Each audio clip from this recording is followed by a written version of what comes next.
parler du projet One Court. Et qu'est-ce que c'est ce projet One Court?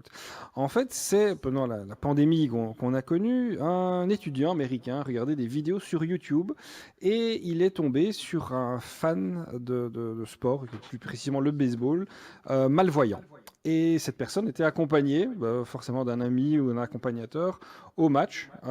Et il tenait dans sa main une sorte de tableau avec des pions pour guider justement le fan malvoyant, pour lui donner un peu une perspective de ce qui se passait sur le terrain, où étaient positionnés les joueurs en question. Vu que c'est du baseball, c'est quand même plus facile et modulable. Et en voyant ça, il voyait la personne malvoyante, très heureuse de justement pouvoir assister au match, et ça l'a touché.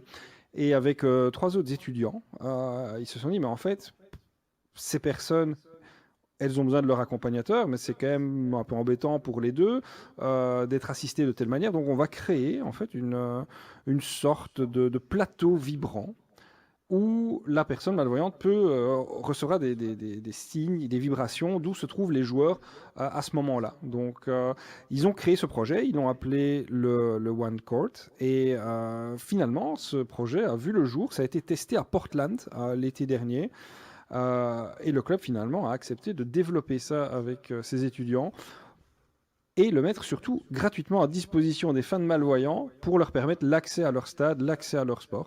Et je pense que c'est une révolution parce que dans le monde, on a quand même plus de 300 millions de personnes qui sont malvoyantes ou aveugles. Il y a certains clubs en Belgique comme Bruges, comme Gand, comme Anderlecht, comme Genk et les Diables Rouges qui ont adopté un tel projet de commentateurs pour les personnes aveugles et malvoyantes. Et finalement, ce One Court pourrait révolutionner pas que le baseball, mais également le basket, le foot, avec certaines actions qu'on peut sentir vibrer ou de quelle partie du terrain ou à quelle partie du terrain se situe le ballon. Donc, je pense que ça a un certain avenir et c'est une belle action sociale aussi.